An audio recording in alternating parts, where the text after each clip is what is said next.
नमस्कार विद्यार्थी मित्रांनो, आपण MA प्रथम वर्षाचा पेपर अभ्यासत आहोत. आर्थिक विचारांचा इतिहास. यामध्ये आपण महात्मा गांधी यांचे आर्थिक विचार अभ्यासत आहोत. यापूर्वीच्या लेक्चरमध्ये आपण याबाबतची माहिती घेतलेली आहे. त्याचीच पुढील माहिती आज आपण घेऊया. आपल्याला माहीत आहे गांधींची आपण विश्वस्त कल्पना काय आहे, त्याची रचना कशी आहे, सर्वोदय म्हणजे काय आहे, ग्रामस्वराज याबाबत सांगितलेली त्यांची मतं, त्याचबरोबर आदर्श खेडं कसं असावं, आदर्श खेड्याची त्यांची जी संकल्पना आहे ही संकल्पना आपण मागील लेक्चरमध्ये बघितली की त्यांच्यामध्ये भारत हा खेड्यांचा देश आहे आणि आदर्श खेडं कसं असावं याची वैशिष्ट्ये आपण मागच्या लेक्चरमध्ये पाहिली. आता यानंतर आर्थिक विचारातला पुढचा टप्पा जो आहे तो म्हणजे गांधीजींचे यंत्रासंबंधीचे विचार किंवा यांत्रिकीकरणासंबंधीचे विचार. गांधीजी यांत्रिकीकरणाच्या बाजूचे अजिबात नव्हते. यांत्रिकीकरणाला त्यांचा विरोध होता असं म्हटलं तर चुकीचं होणार नाही. त्यांच्या मते प्रामुख्याने भारत हा अतिशय मोठ्या लोकसंख्येचा देश आहे आणि या लोकसंख्येच्या कडे बघितलं तर आपल्याला जी मनुष्याची जी प्रगती आहे ही प्रगती याकडं लक्ष दिलं गेलं पाहिजे. जीवनाची उदात्त जी उद्दिष्ट आहेत ते उदात्त उद्दिष्ट मागे पडून भौतिक सुखाची लालसा मनावर स्वार होते. ही सुखं पूर्ण झाली नाही तर साहजिकच निराशा निर्माण होते. जीवनात जे चैतन्य असायला हवं ते होत नाही. मात्र अवजड आणि मूलभूत जे उद्योग आहेत या उद्योगांमध्ये यंत्राचा वापर करणं मात्र अपरिहार्य आहे. याबाबतचं त्यांचं मत असं होतं की यांत्रिकीकरण अपरिहार्य संकट असल्यामुळं अशा क्षेत्रामध्ये त्याचा अवलंब करावाच लागेल, पण त्या देशातील जनतेचं शोषण होऊ नये याकडेही लक्ष दिलं गेलं पाहिजे. आणखी त्यांचं मत असं होतं की मानवाच्या अधोगतीला यंत्र हेच मुळी कारणीभूत आहे. ते असं का म्हणायचे तर त्यांचं असं म्हणणं होतं की देशाच्या संपत्तीचं केंद्रीकरण काही थोड्या लोकांकडेच झालेलं आहे आणि त्यातून जर यंत्र किंवा यंत्रासंबंधीचे आपण प्रयोजन केलं तर त्यामुळं बेरोजगारी वाढेल, भांडवलाची उपलब्धता असून श्रमाची कमतरता जी आहे अशी निर्माण करण्यासाठी भारतासारख्या राष्ट्रामध्ये श्रमशक्ती विपुल असल्यामुळे यंत्र उपयुक्त नाहीत असं त्यांचं मत होतं. त्यांचं असंही मत होतं की त्यांचा जे संसाधन आहेत ह्या संसाधनाकडे पाहण्याचा जो दृष्टिकोन आहे हा दृष्टिकोन इतरांपेक्षा वेगळा होता. तर त्यांचं असं मत होतं की जर कमी साधनांवर आधारित अर्थनीती वापरली तर देशामध्ये स्पर्धा वाढेल, हिंसा निर्माण होईल. त्यांचं असं मत होतं की लोखंडाचा वापर कमी आणि लाकडाचा वापर जास्त केला जावा. कोळसा, पेट्रोल यासारखे इंधन वापरण्याऐवजी पशुशक्तीचा वापर जास्त केला जावा. गांधीजींच्या संसाधन धोरणानुसार कापड गिरण्या, तलाव नीतीमध्ये चरख्यासारखा वापर करून अर्थनीतीमध्ये करता येईल असं त्यांचं मत होतं. एकंदरीत विकेंद्रीकरणाबाबत त्यांचं असलेलं मत वस्तूचं उत्पादन छोट्या प्रमाणावर अनेक ठिकाणी पसरलेलं असावं. ग्रामीण भागातून लोक शहराकडे जेव्हा येतात रोजगार प्राप्तीसाठी तेव्हा शहरांची लोकसंख्या वाढते आणि परिणामी शहरामध्ये बेरोजगारी वाढण्यास मदत होते. आणि त्यांनी असं म्हटलेलं आहे की भारतासारख्या राष्ट्रामध्ये श्रमशक्ती विपुल आहे, त्या ठिकाणी यंत्राचा उपयोग करून केंद्रीकरण करण्याऐवजी विकेंद्रीकरण करावं. खादीची मागणी वाढवण्यासाठी त्यांनी काही उपाय सांगितले. गांधीजीचं असं मत होतं की ग्रामीण भागामध्ये कुटीर उद्योग आणि लघुउद्योग मोठ्या प्रमाणावर सुरू झाले पाहिजेत. खादीच्या प्रसाराबरोबर खादीच्या उद्योगाचाही प्रसार झाला पाहिजे. ग्रामोद्योग, लघु कुटीर उद्योग, बेकारी कमी करण्यास अतिशय उपयुक्त अशी ही आहे. पण लोकांची मनोवृत्ती बदलायला हवी. लोकांचे यंत्रनिर्मित वस्तूबाबत वाटणारे आकर्षण जर कमी झालं तरच खादीचा प्रसार आपल्याला करता येईल. प्राथमिक आणि माध्यमिक शाळेतून सूत कताईचे काम सक्तीचे करावे. कापूस ज्या भागात पिकवला जात नाही त्या भागात कापूस पिकवण्याचा प्रयत्न करावा असंही गांधीजींचं मत होतं. विणकर जे आहेत त्यांची बहुउद्देशीय सहकारी संस्था सुरू करण्यात यावी आणि कापड गिरण्यात तयार होणारं जे कापड आहे त्या कापडाच्या किमतीवर सरकारचं योग्य नियंत्रण असावं असंही मत होतं. एकंदरीत काय तर त्यांचा कापड निर्मितीवर अधिक जो भर होता. जुन्या कापड गिरण्यांना विस्तार करण्याची परवानगी देऊ नये, नवीन कापड गिरणी मालकांना कापड गिरणी सुरू करण्याची परवानगी देऊ नये, गिरणीचे सूत वापरून हातमागावर कापड निर्माण केले तर कापडाच्या किमतीवर सरकारचे नियंत्रण हे तर असलंच पाहिजे. स्वदेशीबाबत सुद्धा त्यांचे विचार असे होते की स्वदेशी ही कल्पना अतिशय महत्त्वाची आहे.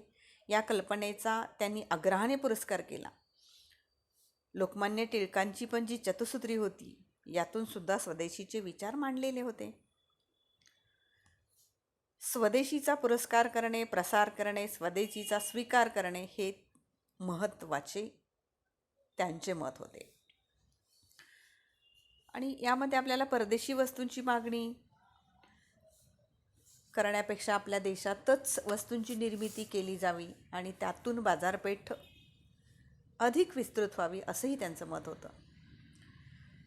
गांधीजींनी कोणत्याही कामाला किंवा कुठल्याही प्रकारच्या कामाला त्यांनी कमी प्रतीचं समजलं नाही.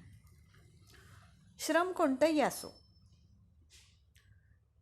श्रमाची पूजा केली पाहिजे हा त्यांचा अट्टास होता. आर्थिक विचार आणि नीतिशास्त्र याबाबत त्यांनी काय म्हटले की गांधीजींनी अर्थशास्त्र आणि नीतिशास्त्र परस्पर वेगळे होऊच शकत नाहीत असं सांगितलं. प्रसिद्ध फ्रेंच अर्थशास्त्रज्ञ सिस्मॉडीच्या विचारांशी ते गांधी सहमत होते आणि अर्थशास्त्र एखाद्या देशाला दुसऱ्या देशाचं शोषण करण्यास सांगितले ते अर्थशास्त्र अनैतिक आहे असं गांधीजींना वाटत होतं. कोणता उद्योग राष्ट्राच्या दृष्टीने महत्त्वाचा आहे याबाबत विचार मांडताना त्यांनी असे सांगितले की एखाद्या उद्योगाला फार मोठा नफा होतो किंवा त्या उद्योगातील भागधारकांना फार मोठा लाभांश मिळतो, तो उद्योग मोठा समजण्याचं काही कारण नाही. पण ज्या उद्योगाद्वारे लोकांना मोठ्या प्रमाणात रोजगार मिळतो, समाजाच्या गरजा पूर्ण केल्या जातात, तो उद्योग मोठा समजावा. गांधीजींच्या विचारांचा अभ्यास आपण जर केला तर आपल्याला असं लक्षात येतं की त्यांच्या विचारामध्ये म्हणजे काहींचं मत असं आहे की मार्क्सवाद, साम्यवाद आणि गांधीवाद यात एक प्रकारची समानता आहे. महत्त्वाचं काय तर उद्योगावर सरकारचं नियंत्रण, मक्तेदारी नष्ट करणे, शेतीत किंवा इतर क्षेत्रामध्ये सहकारी क्षेत्राला चालना मिळणे, केंद्रीकरणाचा विरोध, ही सगळी जी तत्त्वं आहे ही तत्त्वं समाजवादाला, साम्यवादाला जवळची वाटतात. आणि गांधींचा साम्यवाद वेगळा आहे. त्यांचा अहिंसात्मक साम्यवाद आहे. साम्यवादातून अहिंसेला काढून टाकले तर केवळ गांधीवाद शिल्लक राहतो. विनोबा यांनी मार्क्सवाद आणि गांधीवाद यांच्यात फरक आहे असं सांगितलेलं आहे. त्यांच्या मते गांधीवाद हा सत्य, अहिंसा, प्रेम, ईश्वर, नैतिकता यासारख्या तत्वावर आधारित आहे, तर साम्यवाद पाश्चिमात्य संपत्ती प्रेरित तत्वावर आधारित आहे. साम्यवाद हिंसेवर आधारित आहे, तसेच साम्यवादात धर्म आणि परमेश्वराला कोणतेच स्थान नाही. त्यामुळे असा जो साम्यवाद आहे हे अशा साम्यवादाबद्दल मला घृणा किंवा तिरस्कार वाटतो असं गांधीजींचं मत आहे.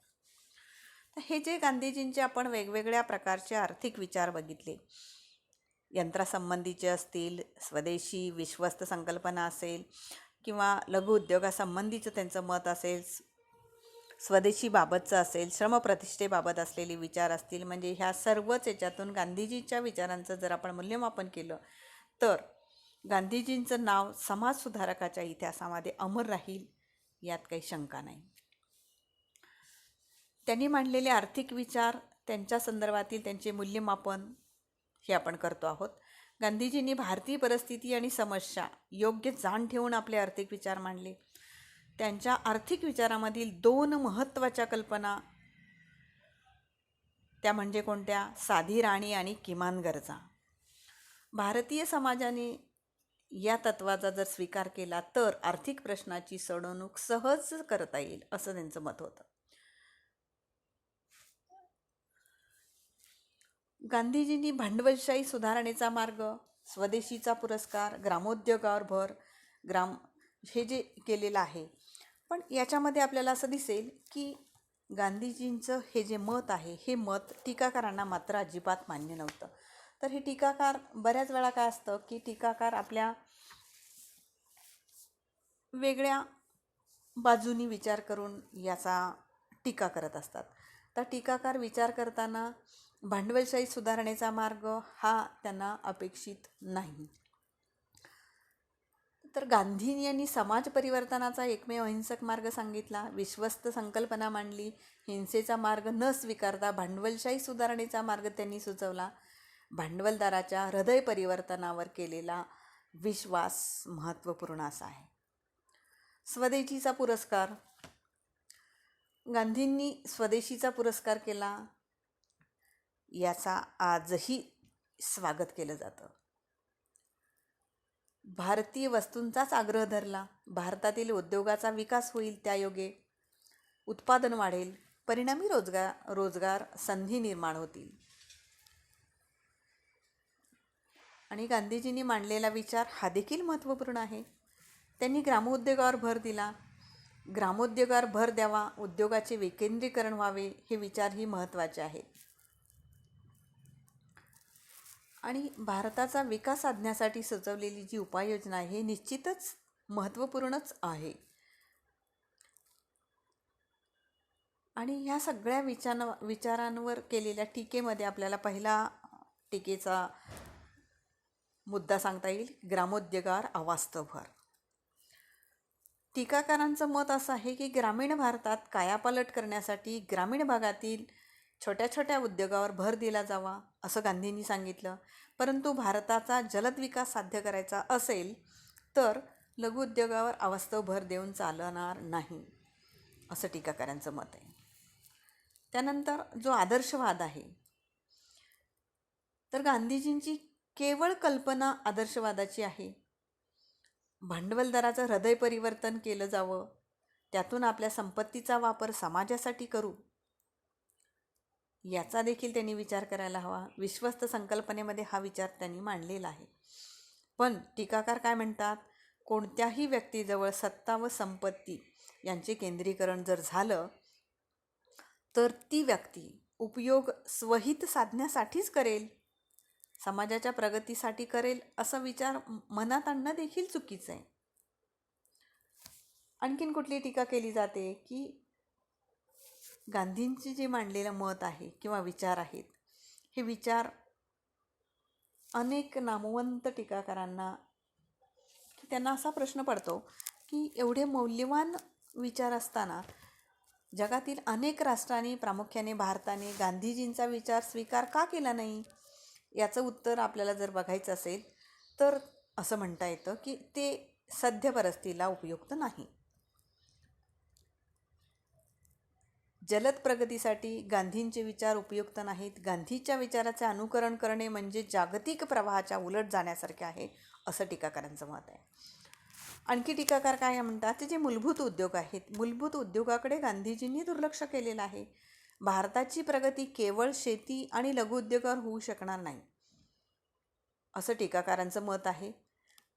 त्यासाठी काय करायला हवं, तर भारतामध्ये मूलभूत अवजड उद्योगांचा विकास झाला तरच आर्थिक समृद्धी निर्माण होईल, अन्यथा नाही. आणि म्हणून तंत्रज्ञान, विज्ञान यांना जी मागणी आहे यांचा समन्वय साधणं पाश्चिमात्य राष्ट्राचा मार्क्सवाद या ठिकाणी उपयुक्त ठरेल, भारतासारख्या राष्ट्राला गांधीवाद उपयुक्त ठरणार नाही, असं टीकाकारांचं मत आहे. हे जरी सगळं असलं की या आर्थिक विचारावर टीका केलेली असली तरी गांधीजींचे असलेले मौलिक विचार आजही तेवढेच आपल्याला उपयुक्त ठरतात, याबाबत दुमत नाही. धन्यवाद.